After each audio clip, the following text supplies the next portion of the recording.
Hello বন্ধুরা, তো finally আজকে আমি তোমাদের সাথে শেয়ার করতে চলেছি আমার গ্রামের ভিডিও। তো এই যে স্কুলটা দেখতে পাচ্ছ, এটা আমাদের গ্রামের সেই ছোট্ট একটি স্কুল। ক্লাস 1 থেকে 5 পর্যন্ত কিন্তু আমি এই স্কুলেই পড়াশোনা করেছিলাম। তারপরে দেখো এখান থেকে শুরু আমাদের গ্রামটা। গ্রামের জমি, প্রত্যেকের জমি কিন্তু এই জায়গাতেই আছে।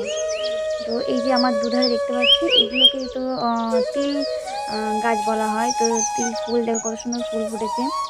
তো দুপাশেই কিন্তু এই তিলের ভুঁই। তারপরেই দেখো এখানে কিন্তু কুমড়ো, ভেন্ডি, তোমার ঝিঙে সমস্ত সবজির চাষ হয়। আর দেখো পিছনে আমার বাবা আসছিল।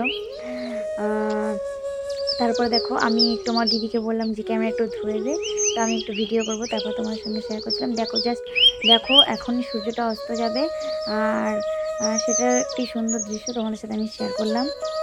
তারপরে দেখো এই যে জমিতে চলে এসেছি, আর এসে দেখতে পাচ্ছি কিন্তু বেশি কিছু ধরেনি, তাও যতটুকু ধরেছিল আমি তোমাদের সাথে শেয়ার করলাম। এই যে ভেন্ডির কাজ তোমাদের সাথে শেয়ার করছি, আর দেখাচ্ছি এই যে ভেন্ডির ফুলও তোমাদেরকে একটু দেখিয়ে দিলাম যে ভেন্ডির ফুলটা কেমন হয়। তারপরে দেখো এই দুধারে কিন্তু শুধু পাটের ক্ষেত, মানে চারিদিকে কিন্তু এই সময় এই বছরে কিন্তু আমাদের এখানে পাট চাষ করা হয়। তো যারা যারা দেখতে চেয়েছিলে পাটের জমি, পাটের ক্ষেত, তাদেরকে দেখিয়ে দিলাম। তো তোমরা অবশ্যই কমেন্ট করে জানিও যে ভিডিওটা তোমাদের কেমন লেগেছে। আর এই যে দেখতে পাচ্ছ এখানে সবজি তোলা হচ্ছে। তো তারপর তোমাদেরকে আমি একটু দেখিয়েও দিলাম যে ঠিক কীরকমভাবে এই যে ভিন্ডি আর আরও অনেক অনেক যেসব সবজি হয় সেগুলো কীভাবে হয়। তো দেখো, আর রোদটা এতটা পরিমাণে ছিল যে প্রচণ্ড ঘেমে গেছিলাম ভিডিও করতে গিয়ে। তারপর দেখো তোমাদেরকে একটু ঝিঙেও দেখিয়ে দিলাম কীরকমভাবে হয়েছে না হয়েছে। ঝিঙের ফুল সমস্ত তোমার সাথে একটু শেয়ার করছি। তোমাদের ভালো লাগলে অবশ্যই আমাকে লাইক কমেন্ট করে পাশে থাকবে। এটা কিসের ফুল দেখো? তারপর দেখো আমি কিন্তু এটা হলো ঝিঙের ফুল। তারপর আমরা কিন্তু এগুলো তোলাতুলি হয়ে গেলে আমরা চলে যাচ্ছিলাম বিলের দিকে। তো যেখানে জল মানে আর কি বিলের জল বেড়েছে, তো সেই দিকেই যাচ্ছিলাম। তারপরে আমার দাদা কিন্তু এখানে সবজি, শাক এসব তুলতে খুবই ভালোবাসে, তার জন্য ও যেখানেই শাক পাচ্ছে আমাদেরকে তুলে তুলে দেখাচ্ছে যে এটা কী শাক, এটা কী শাক। তারপরে দেখো এই যে দুধারে যে পাট ক্ষেত, এই যে পাটগুলো দেখো পুরো আমাদের মাথা, মানে আমাদের হাইটের সমান, তারও উঁচু হয়ে গেছে। আর কিছুদিন পরেই কাটা হবে। তো এটা অনেক আগে ভিডিও আমি তোমাদের সাথে শেয়ার করছি, তো ভিডিওটা একদিনের জন্য পোস্ট করা হয়নি। তারপরে দেখো তোমরা অনেকেই এগুলো জানো হলো না ডিমের যে শাক। যারা জানো না তারা দেশের জেনে নাও। ধারে ধারে কিন্তু এই শাকগুলো হয়, এই শাকগুলোকে কিন্তু ডিম শাক বলা হয়। তোমরা যারা যারা জানো না অবশ্যই কিন্তু আমার এই ভিডিও দেখে চিনতে পেরে যাবে। এইগুলো কি? এগুলো কারা তারপরে গাছ? দেখো এই যে ফলগুলো আমরা ছোটবেলায় খুব খেলা এগুলো আমরা করতাম। কি করে দিতাম? তোমরা কারা কারা এই ফল এগুলো দিয়ে আমরা খেলা করেছো অবশ্যই কমেন্টে ছিলে জানিও। দিতাম। আর আমি একটু খেলা করছিলাম, দেখো এই ফলটা আমরা প্রথমে মাথায় লাগিয়ে দিতাম, তারপরে এগুলো চুল থেকে আর উঠতো না। তো সেরকমই আমি আমার দিদির মেয়ের সাথে করছিলাম, একটু মজা করছিলাম। তারপর দেখো আমরা কিন্তু বিলের ধারে চলে এসেছিলাম। আর এই ধারে ধারে কিন্তু যে শাকগুলো তোমরা বাজার থেকে কিনতে পাও সেগুলো কিন্তু আমরা সাধারণত বেশিরভাগ কিনি না, কারণ আমরা গ্রামের মানুষ। তো গ্রামেই এইসব জিনিস পাওয়া যায়।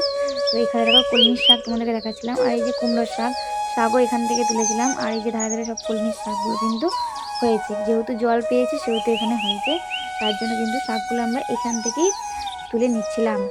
তারপরে দেখো আমার দিদির মেয়েটাও কিন্তু শাক তুলছিল, আর আমিও তুলছিলাম। তো সেটা একটু তোমাদেরকে দেখিয়ে দিলাম। ভালো লাগলে অবশ্যই পাশে থেকো।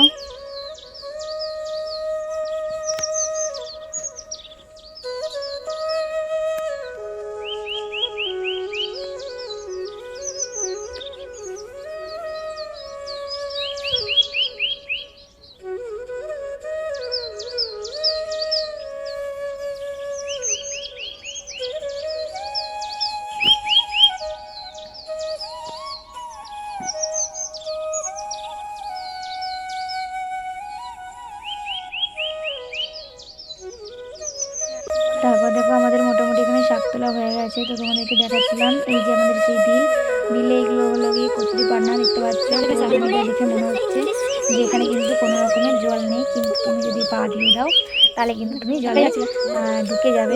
আর আমার দাদা এখানে একটা দেখো কত বড় ডিম শাকের গাছ তুলেছে, আর আমাদেরকে দেখাচ্ছে দেখো ঝুড়িটা কতটা হয় গাছটার। আর আমি তোমাদেরকে দেখাচ্ছিলাম যে ওই যে দেখো আমাদের বিলের জলে এই যে এগুলোতে কিন্তু মাছ ধরা যায়। অনেকে কিন্তু এখন কিছুদিন পর যে জল অনেক দেখো বেড়ে যাবে সূর্যটা তখন চেষ্টা কিন্তু করছে, এখান থেকে দেখো প্রচুর পরিমাণে মাছ পাওয়া যাবে। আর তোমাদেরকে আমি একটু জুম করে দেখাচ্ছিলাম, দেখো সূর্যটা অস্ত অস্ত যাবে যাবে। আর এটা কিন্তু দেখো কতটা সুন্দর লাগছে দূর থেকে দেখতে। আর তারপরে আমরা বাড়ি চলে আসছিলাম, আর আসার পথে আমার দিদির মেয়েটা দেখো আমাকে খোপায় ফুল গুঁজে দিচ্ছিলো। আর ভালো লাগলে অবশ্যই লাইক কমেন্ট করে শেয়ার করে পাশে থাকবেন। তো আজকের মতো ভিডিওটা এখানেই, টাটা, দেখা হচ্ছে পরে ভিডিও।